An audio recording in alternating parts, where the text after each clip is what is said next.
Bienvenue sur la chaîne Le Club V, c'est Hélène et aujourd'hui je voulais te parler de pourquoi et comment je suis devenue végane. Aujourd'hui j'ai 33 ans mais je n'ai pas été végane ou végétalienne toute ma vie.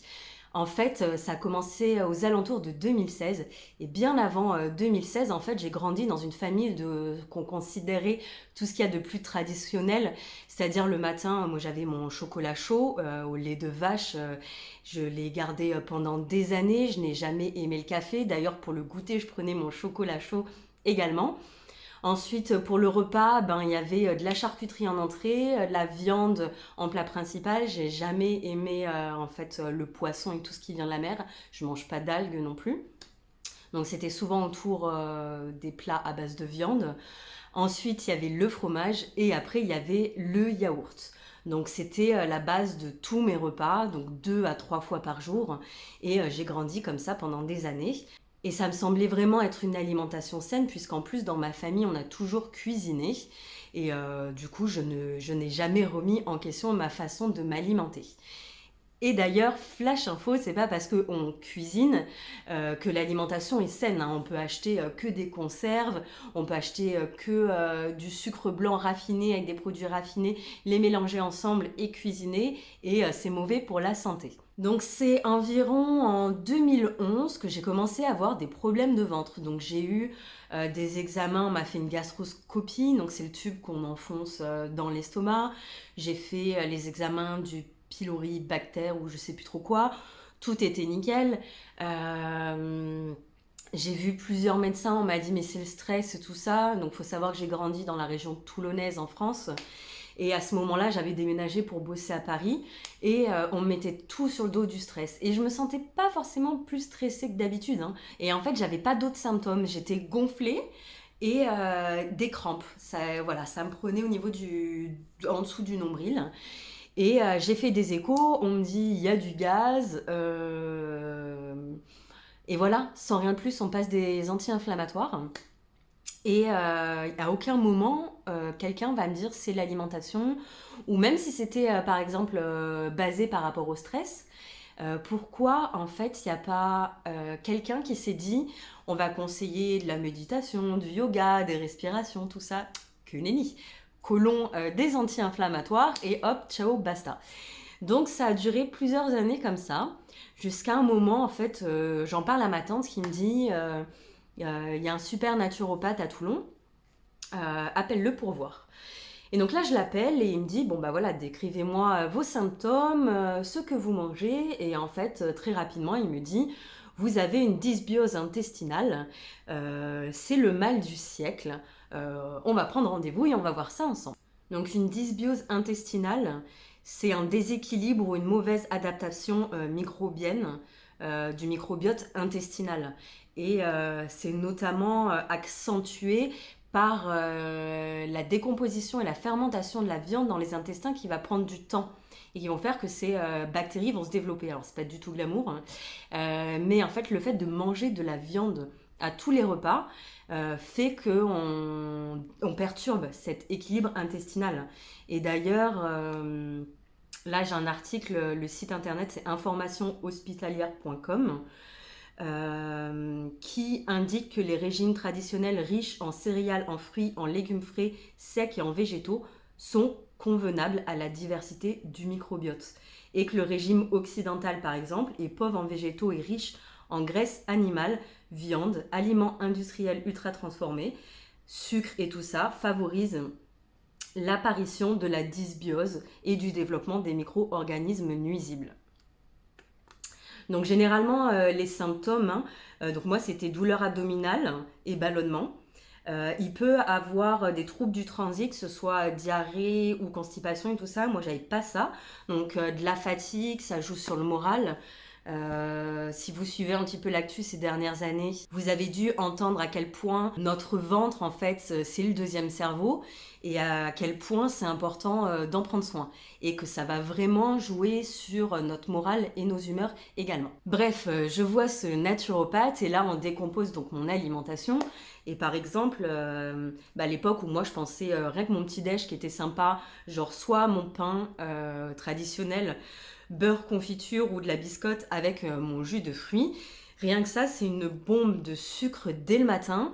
Faut savoir que le pain, la farine blanche, c'est transformé avec une confiture à base de sucre blanc raffiné et du jus de fruits en briques. Donc c'est une dose de sucre. Et d'ailleurs, même si vous faites des smoothies et des jus de fruits à la maison, c'est quand même conseillé de toujours mélanger avec des légumes pour que l'apport en sucre soit beaucoup plus faible. Il vaut mieux manger en fait des fruits en entier pour qu'il y ait les fibres et tout ça. Bref, ce côté nutritionnel, je vous laisserai chercher les informations. Donc de là, suite à ce rendez-vous, on part sur des probiotiques, des prébiotiques et des choses comme ça pour rétablir ma flore intestinale et réparer un petit peu mon intestin. Donc ça, c'était en 2015. Et de réduire un petit peu la viande. Bon, je me rappelle plus exactement, mais alors c'était pas du tout de la supprimer, de supprimer les produits laitiers. Ce n'est pas un naturopathe qui était pour le végétarisme et le végétalisme. Et donc c'est là que j'ai commencé à m'inscrire sur des groupes Facebook pour chercher de nouvelles recettes. Et par contre, en diminuant les protéines animales et en prenant des prébiotiques, j'ai commencé vraiment très très rapidement, au bout de quelques jours, à me sentir mais beaucoup mieux.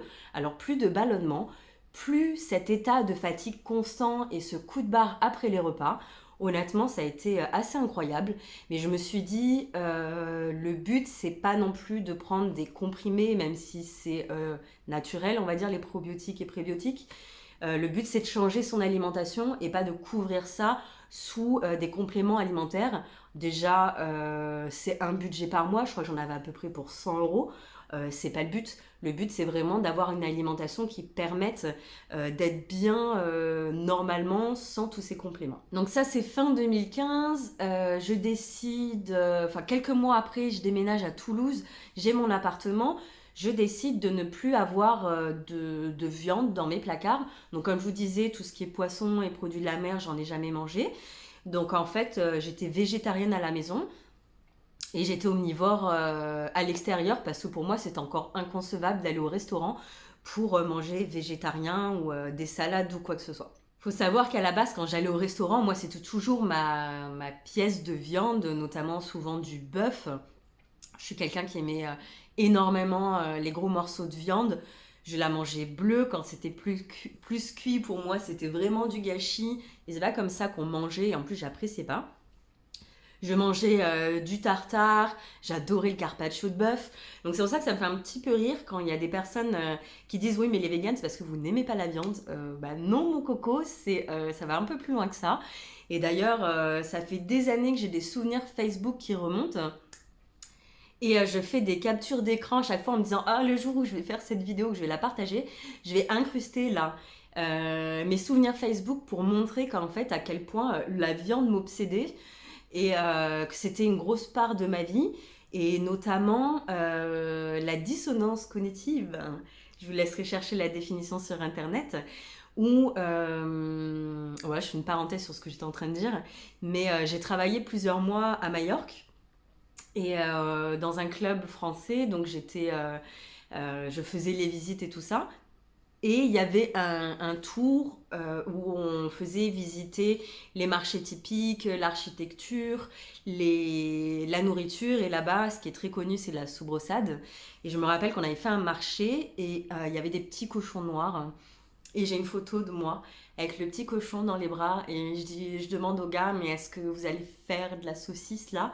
Ça m'avait fait super mal au cœur. Et quelques heures après, ben, avec mes collègues de boulot, on mangeait au restaurant la soubressade grillée sur le barbecue.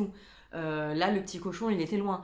Donc, quand on me dit ouais, mais Hélène, moi j'aime trop la viande, je peux pas ci, je peux pas ça, je l'ai dit parce que j'ai rencontré des végétariens avant de l'être à l'époque. Je leur disais ah, je comprends parfaitement, mais moi en coupant mon saucisson ou mon fouette, j'ai fait toutes ces phases. Donc j'ai aussi envie de vous montrer à travers cette vidéo que ce déclic, on peut l'avoir si on veut vraiment l'avoir. Du coup, j'en étais où? Je crois que c'était les groupes Facebook.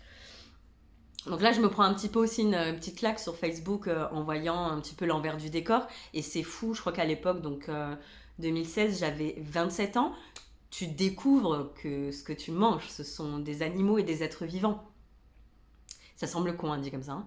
Mais en fait, à travers les pubs, à travers tout le marketing de la filière agroalimentaire et tout ça, où on voit la vache qui rit, mais la vache, elle rit pas du tout. Les animaux, majoritairement, j'ai pas envie qu'on me tombe dessus, il y a toujours des personnes qui élèvent des animaux dans des champs, mais majoritairement, faut arrêter de se voiler la face, les animaux sont parqués dans des hangars. Et en fait, on grandit avec cette idée que on ne fait pas le lien avec ce qu'on mange. Et je pense que si ça avait été le cas, on serait beaucoup à avoir arrêté les produits animaux depuis longtemps. Donc à l'époque, j'ai encore pas le déclic. Je traîne avec des bons vivants à l'époque. J'ai un entourage qui fait partie du milieu de la sommellerie. Donc les accords mets-vins. À Toulouse, il y a énormément de bons restos avec de la cuisine fraîche du jour et tout ça. C'est très compliqué à entamer ce changement. J'ai déjà les premières réflexions qui arrivent. Une notamment qui me fait encore rire de temps en temps. Si on mange pas les vaches, elles vont nous envahir. Et je crois que j'étais restée tellement scotchée. Bref, je pense que ça fera le sujet d'une autre vidéo, l'entourage. Et une fois, je me balade à Toulouse et sur une place, il y a un stand, je ne sais plus de qui exactement, L214 ou quoi, qui tend un fascicule avec les recettes. Je le prends et là, je le lis. Je rentre, je le lis et je découvre toute l'industrie de la laine, du cuir, en fait toute l'exploitation animale sous toutes ses facettes. Et tant qu'on n'a pas lu, on ne s'imagine pas à quel point les animaux sont exploités dans tout. Alors dans un sens, vous allez me dire c'est bien hein, qu'on utilise tout de l'animal, quitte à le tuer, oui, tant qu'à faire. Mais en fait, on ne s'imagine pas à quel point c'est quasiment dans tout, dans notre quotidien, et la violence. Et je me rappelle, j'ai pleuré, j'ai tellement pleuré. Et j'ai commencé à changer, à mettre des choses en place. Mais encore une fois, je continuais à manger de la viande. Ça devait arriver quoi, une fois ou deux fois par mois, même. Mais il y avait encore ce petit truc-là. Donc c'est pour vous dire à quel point des fois, on peut savoir.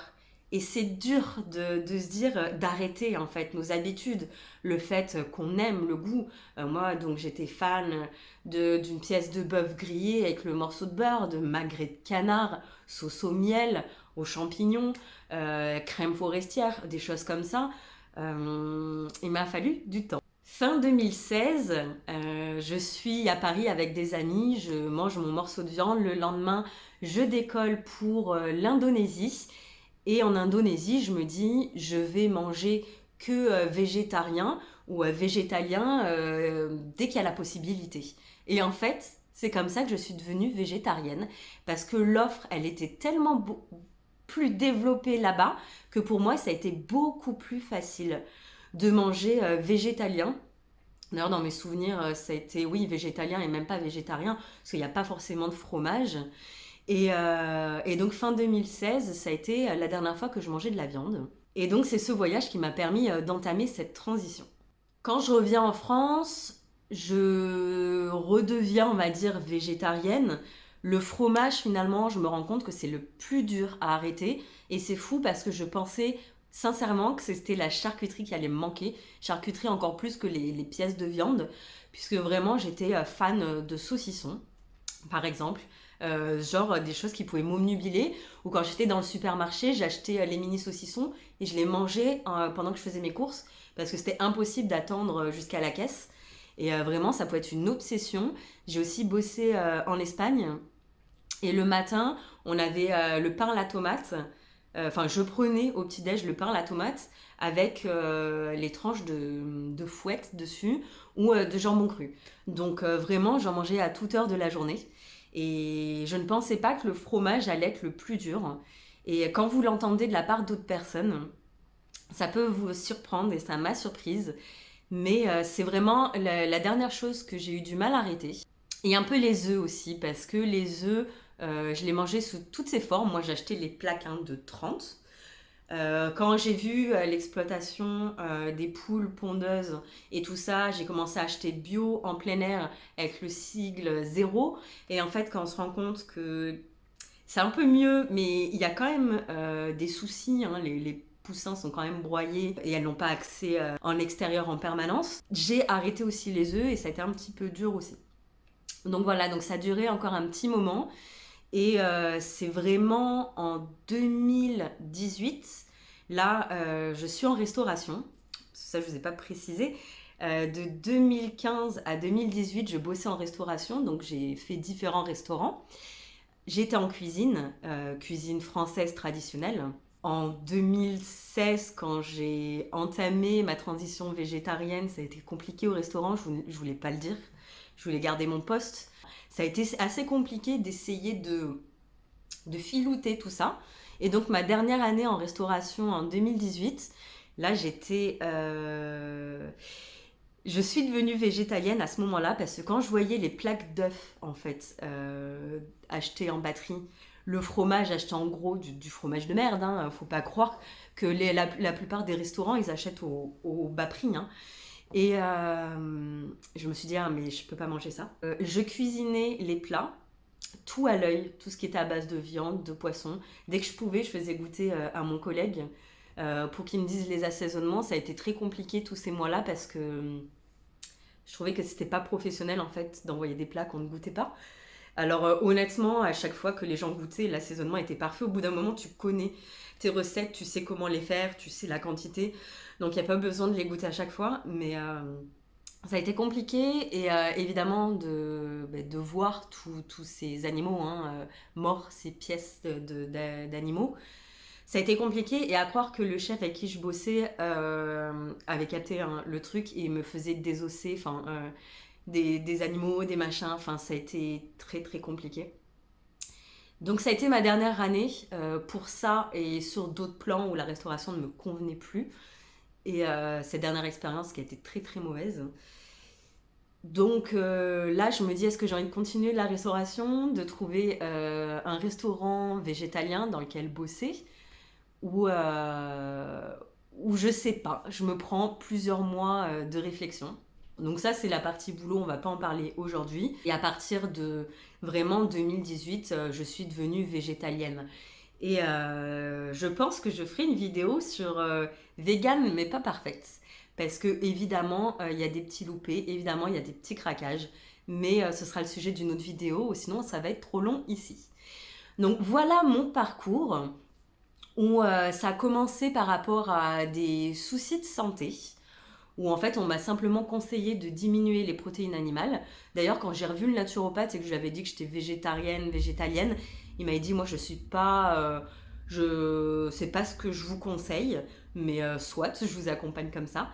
Et donc c'est pas du tout lui qui m'a poussée, ça a été un choix. Donc par éthique, moi je suis devenue végétarienne puis végétalienne. Et notamment c'est le fait d'être passée par toutes ces phases et toutes ces questions que je me suis posées qui a fait que j'ai créé le Club V et qu'à travers cette chaîne YouTube ou le blog leclubv.com ou mes ateliers en ligne pour apprendre à cuisiner végétal, à faire ses fromages végétaux, ben, c'est grâce à toute mon expérience personnelle que j'ai créé tout ça, que j'ai mis en place tout ça pour accompagner les autres personnes qui veulent végétaliser leur alimentation et leur apporter mon soutien et également gagner du temps et de l'argent en évitant de passer par toutes ces phases de tests et d'être perdu et tout ça. Donc si ça t'intéresse, toi aussi tu fais dérouler la barre sous la vidéo et tu trouveras tous les liens disponibles pour t'accompagner.